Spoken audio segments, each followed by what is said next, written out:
Hello and welcome. I'm often asked how much air to exhale, what breathing rhythm to adopt. A 2-beat, 3-beat, or 4-beat rhythm. The real question is, what is your primary limiting factor? What does that mean? For example, in high-level swimming, the limiting factor is not at all technical because elite swimmers know how to swim.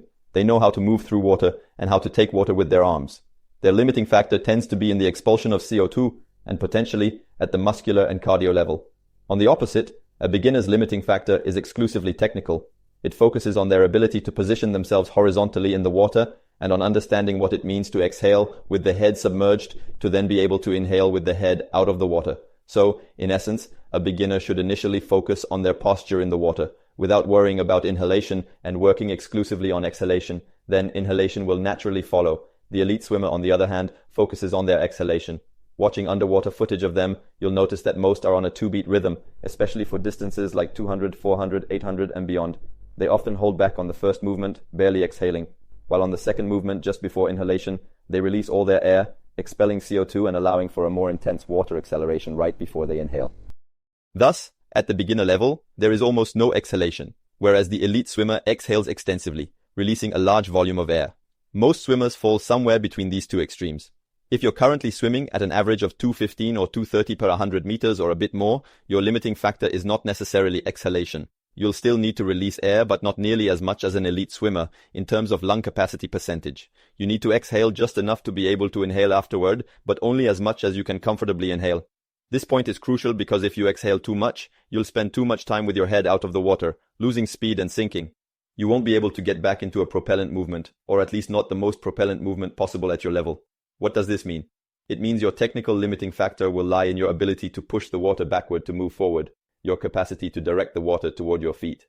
Thus, your limiting factor at the propellant level will be your ability to accelerate the water backward, while your postural limiting factor will be your ability to maintain alignment. At an average of 215 or 230 or more per 100 meters, you'll have an alignment, but the challenge will be maintaining it despite body roll, which means you'll need to position yourself more sideways, though not necessarily at 90 degrees as I recommend. Aim for the best posture and position in the water to reduce drag, ideally at around 70-75 degrees, maybe up to 80 degrees.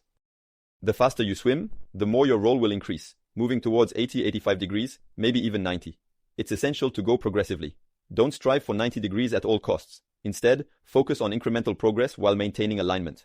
As you progress to 2 minutes or 1:45 per 100 meters, you'll begin to exhale more air, and while you may have previously been at a 3 or 4 beat rhythm at 230, you might shift to a 3-beat or even a 3-2 beat rhythm.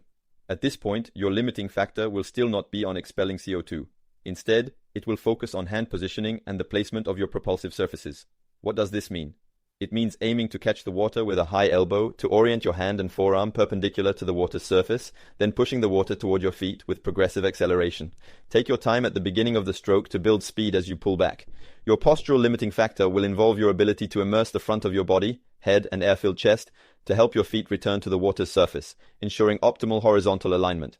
At this stage, aim for perfect horizontal alignment, fully parallel to the water's surface, to minimize drag and brakes, and maintain a streamlined projectile-like posture.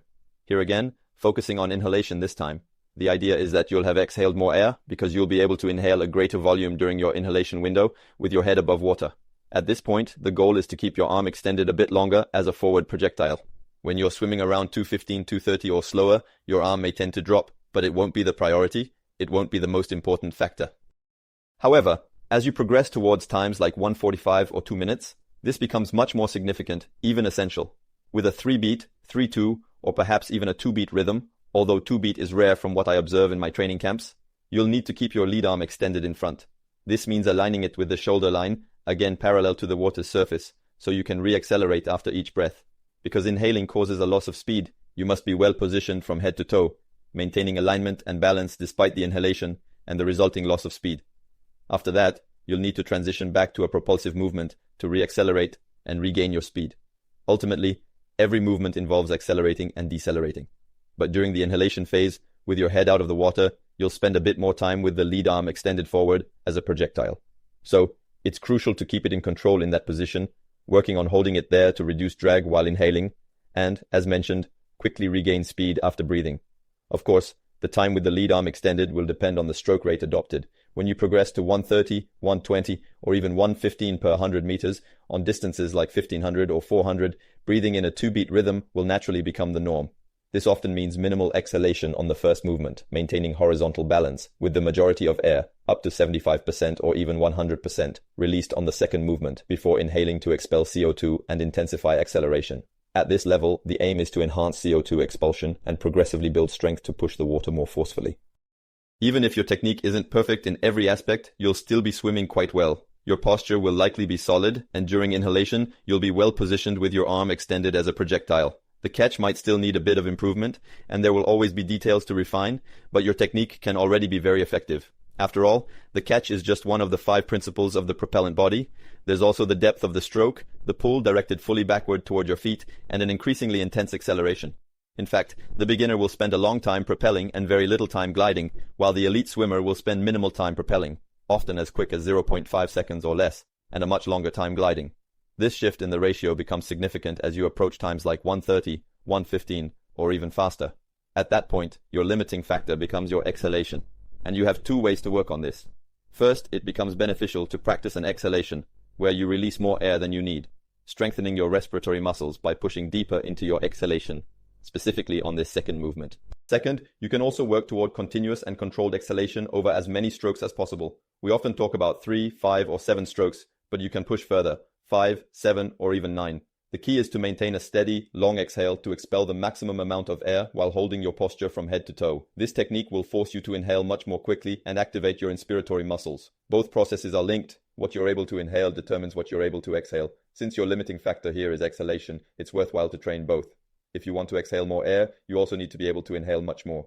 Working on exhalation will also be highly beneficial for progressively increasing water acceleration, enabling you to reach the next level. As I was saying, elite swimmers accelerate the water in less than 0.5 seconds. If you're currently at 0.6 or 0.7 seconds, then there's a significant gap. Fine-tuning this, even by a few tenths, can have a noticeable impact, especially when you direct your propulsive surfaces effectively. Working on acceleration with exhalation and doing it directly in the water is valuable because I know not everyone is keen on dry land training or elastic bands. This approach accelerates progress by improving both technique and acceleration. Of course, there are other exercises in the gym, like simply pulling yourself up on a bar. Pull-ups are simple but extremely effective for boosting muscle power, which is the combination of strength and speed. In pull-ups, the focus is more on strength, while in the water, the focus shifts towards speed, which I refer to as acceleration, as water requires a progressive push, as I mentioned. Ultimately, what matters isn't necessarily the times, but your level of technical organization, and that's what I evaluate in my analyses at each training camp, with hundreds of swimmers every year. Times vary based on qualities like physiology, muscle structure, and morphoanatomy, which you already know. For example, having large hands and forearms certainly helps with speed. But what doesn't change is the technical path. You start as a beginner with lots of kicking that quickly tires you out, your feet sinking, and without control over exhalation in the water. Then, at a certain point, you begin to glide, swim more effectively, catch more water, and accelerate correctly. And that's what's interesting. You'll naturally progress through essential stages as you develop. Let me know in the comments where you are with your times, and most importantly, with your technique, if you know your primary technical focus, as I often discuss in my videos. With that, I wish you excellent progress, and I'll see you soon.